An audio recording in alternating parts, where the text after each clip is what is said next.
Hey, I'm ZSH Plays. Welcome to a brand new area at Bellemont Zoo, the Eurasian Steppe. Inspired by the plains and the hills of Central Asia, we're going to be building all sorts of cool stuff today, including a habitat for Przewalski's horse. This is where the area is going to be taking shape, just behind the viewing tree for the rhino that we built last week. And while I start laying out the paths and getting the basic layout of the area done, I'll tell you about the plans. This is an area of the world that we've never explored on this channel, so I'm really excited to start building this one. We're going to have 4 different species in here, and 3 of them are animals I've never even seen in Planet Zoo, let alone built for before, so that's really exciting. And the first step after laying out these paths is to start getting the Przewalski's horse habitat laid out. It's going to be like a clearing amid all the forests that we have in the zoo, which is the vibe that we want for this Eurasian steppe. But then the backdrop to the habitat is going to be a fairly sizable mountain, which is what you often see off in the distance when you see shots of Przewalski's horse and animals like that. And that mountain is going to contain 3 habitats, which we'll be getting to in future episodes. We'll come back to building this habitat shortly, but first we're going to build a stupa. I have no idea if that's how you pronounce it, but what I really want to do in this area is set the scene for this unique landscape. So we want some items outside the habitats that the guests are going to walk past, and a stupa is essentially a little mini temple of Buddhist origin. I'm not sure what religions they have in this part of the world now. We're talking Mongolia, Kazakhstan, that kind of end of the Eurasian steppe, but I got a picture of one that I really liked. It looks like it's been there for hundreds of years, and we're going to recreate it and make it look like this has been here for hundreds of years as well, despite the fact that the zoo will have only just have built it. I'm using a mixture of the South American temple pieces, Indonesian temple pieces, and the mud panels here. They've all got really cool textures on them, and with a lot of flexi-color options, so we can really get this to the right color. It's going to look white, but like it was painted a very long time ago, so it's really weathered. And we're just going to build this up until we get a perfect replica of the little stupa that I was looking at. And we can then place these at the entrance to the area and on this path here, which is the path that's going to take people out of India and into Central Asia. So these 2 areas are going to join together to form one enormous Asian area. I'm not going to tell you what the other animals are going to be in here. Let me know in the comments if you've got any ideas what they might be, but we're going to have 3 more animals in here, all of which live in this part of the world. We can save time as we build the different levels of this shrine by just building half of each layer and then flipping it around and copying it, so we end up with the different sections that we need like this. And then we're going to put some mud panels in. As I've said before, a great texture on these. Once you recolor them, they don't need to actually be mud. They look really good as sort of plaster or old rock and stone that's decayed a little bit. And then we'll copy up one of the bits from the bottom to form the top of it. And then we can get the top on. I'm going to use one of the African huts, which I'm not sure I've ever used before, to create the shape that's on top of this. I don't really know what the shape represents in real life. It's sort of slightly egg-shaped, but with a flat top. And then we're going to cover the whole thing in decals to really get that weathered look done properly. We'll use a mixture of this plaster one here and some of the grunge decals as well, because even though all of this stone already has weathered features on it, we want more. So we'll copy loads of these on here, make sure they're in the right position to cover up some of the joins and really start getting this old kind of flavour that we want to this build. Now, one of the things I noticed in this little stupa or shrine is that people place pebbles on top of it, presumably as offerings. And I want to replicate that using some of those Oceanian rocks, and then we'll just take the smallest faux rocks and sink a load of those in as well to get a more random and more 3-dimensional look. And then finally we're going to have a little scarf tied to it, which is something else I saw in the picture. One of my favourite things I ever see in the comments on these videos is when I build something from another part of the world and people from that part of the world tell me how much they enjoyed seeing it in the zoo. It's always really important that I get those as accurate as possible. I don't want any lazy theming in here, so hopefully this is accurate. And there we go. I think we've captured its stark beauty pretty nicely. We'll place a couple of these down by the entrance, and then we're going to move on and build a yurt.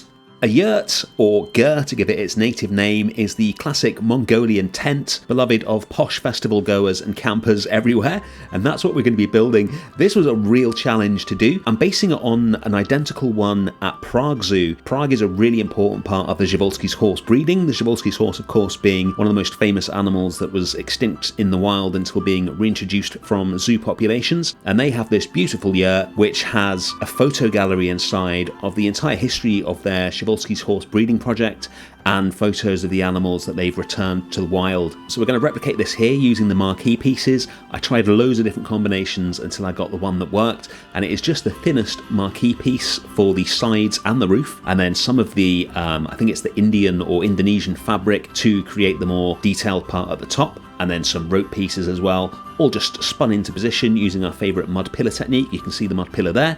And then we're going to add some more details like little rope knots where it ends. And this is already looking really good. Next up, we're going to do some fabric that hangs down from the top and then put a wooden door in. These wouldn't normally have wooden doors. Trees are in fairly short supply on the plains of the Eurasian steppes. So pretty much everything they build there is made from products derived from yaks. They drink yak's milk. They ferment yak's milk. If they want a bit more of a potent drink, they eat yak meat.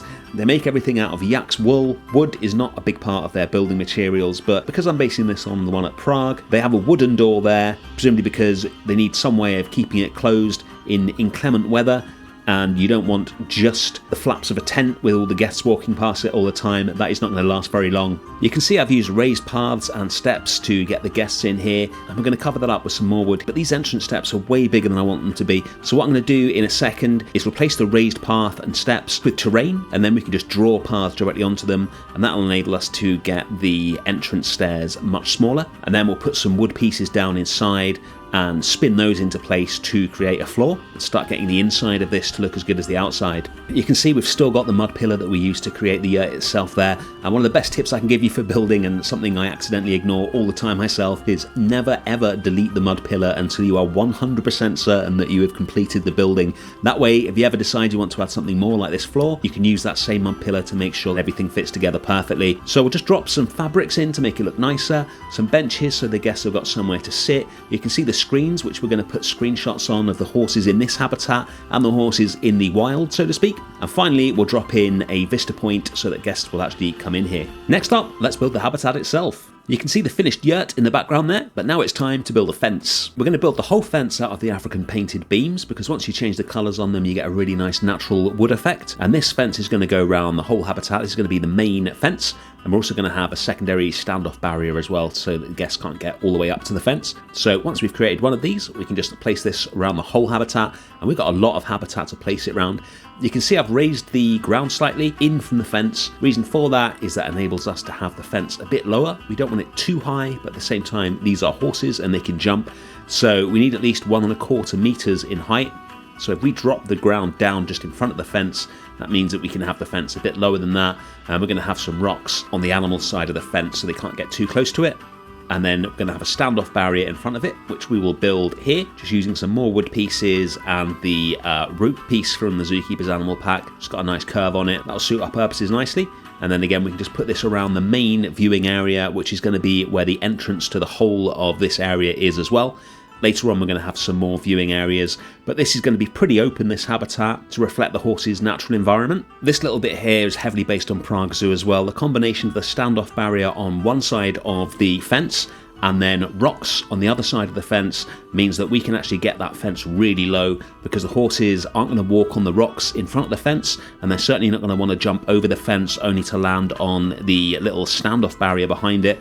So we can actually keep them in with a really low fence. So this is all we need. Next up, we're going to create a secondary area within the habitat using this piece of fence here. We would of course be part of the Przewalski's horse breeding program, so we're going to need more than one area for them for when there's more than one male in the group. So we'll just put that down there and then put a gate in as well so that we can get the animals from one area of the habitat to the other. Just delete a few pieces of fence so we can get that gate fitting in nicely there. And then we can finish off the habitat with some more foliage and rocks so that we can get on to building the stable. Of course, we'll have buffalo grass in here, but we're also going to be using the Yorkshire fog grass to give it a bit more of a temperate feel. We're going to mix the two of them together, get something that looks really unique, some dusty areas as well, and then we'll just place a few trees in. There really are so few trees outside of the forests in this area, so we don't want too many in the habitat, but we'll put a couple in for interest, get some tree guards around them, and then we can build the stable. This is again going to be based on Prague Zoo. There were some really unique uses of wood in the stable for their Przewalski's horses,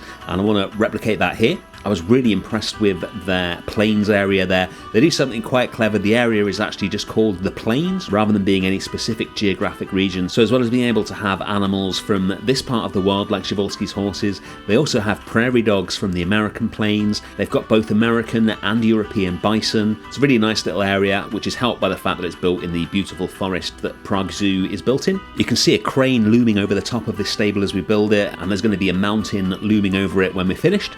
Let's put a roof in. We're going to have a bio roof on here, a really interesting one, which is what they've got at Prague. We're just going to use these pieces as a base and then put this lip on the side to keep the soil in, and then later on we're going to fill this in with soil and some grasses and get something really attractive. And then having built the part of the stable with the vertical wood planks, we're now going to use the reverse side of the bark pieces to make a little horizontal area. This is where the keepers are in Prague Zoo, although we're going to have to give some of it to the horses here just to make sure that the navigation for the animals in here works. We need them to be able to get to the habitat gate, or they're not going to be able to use any of the enrichment items, and the habitat gate is going to be at the back of this building. In fact, you can see it there already, although we'll be moving it slightly just to line everything up perfectly. So rather than having a gate into the fence, the gate will actually be a doorway into this building.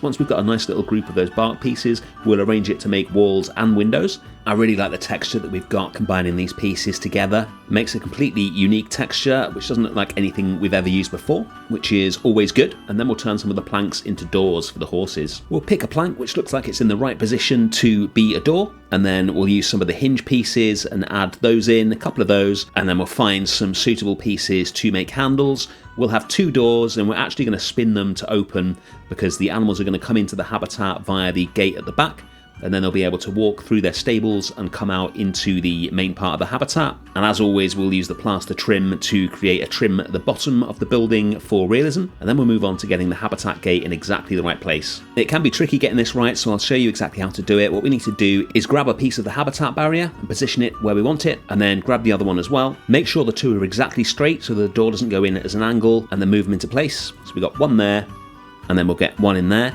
And then we need to make sure that height-wise they are exactly on the floor, they're not dug down at all, and then we can just move the habitat gate into the middle. And now if we get some of these wood panel pieces, we can line these up with the wall and surround the door exactly.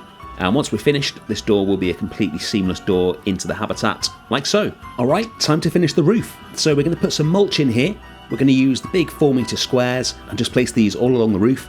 Don't worry that they don't join up very well, we will soon fix that using the circular pieces. So if we just sink these down to cover up the spots where the square pieces join, and then we can just copy these around, and eventually we'll end up with a really beautiful piece of soil that just sits on that roof and looks really good. And then we can start putting the plants in. We're going to use a mixture of buffalo grass, dry big blue stem grass, and even a few flowers as well. It doesn't have to be completely covered, it can be quite sparse. And you just get a really natural looking roof that sits nicely in the habitat with some golds and greens in there. Looks really good. Now on to the habitat items. We'll drop in one of the wooden water troughs that we always use, sink one of these suspended feeders into a tree, we'll add in one of the scratching trees and just use the path trick to stop that from ruining that nice little slope that we've got there. I thought it'd be cool to add one of the stupas in as well and make like a ruined version of it, so we'll just take the top off it, recolor it so it looks like all the paint has gone, do the same thing with the decals, and that'll just sit in the habitat and tie it in with the rest of the area. It's always good if you can to have something that's on the outside of the habitat also be present on the inside of the habitat. And then we'll use a similar design to make some horse statues for the entrance to the area as well. That's something I saw a lot of in my reference photos of Mongolia, and I thought that would be cool to add that into here. And that's the build done. Let's check it out. Here's the first of our horses. It's been a long time since we built for these guys. Great to have them in a zoo again. We're going to have 4 in this habitat to begin with, a male and 3 females. And all in the background you're going to be seeing a huge mountain once we're finished with this area. At the moment you can get some glimpses into India and Africa, but we'll purposefully be blocking all of that out with rock work later on. And here's the whole area. Got the guests coming in through the entrance here. The horse statues, the yurts and the stupa set the scene nicely. As the guests come down that path, I want the whole area to sort of open out. So instead of being surrounded by forest like you are in a lot of this zoo, you just get this big plains in front of you. And with the mountains in the background, I think it is going to be really, really cool when it's finished. More on that next week, but before we check out the whole zoo, let's take a close-up look at the yurt. Here's the outside, I've added some flags to it as well. And then on the inside, you can see photos of the horses in this habitat, the horses in Tecton Zoo, one of the other zoos in the breeding program, and them out in the wild, which I took from an episode of Planet Wild. And that's the habitat. This is where we started today, and in between India and the Madagascar house, this is the beginnings of our Eurasian Steppes area. We've got 2 new animals coming in next week's episode. Thank you so much for watching. Thank you to those of you who've joined the Explorers Club. Hit the join button on the channel if you want to see your name up here, and I'll see you again next week.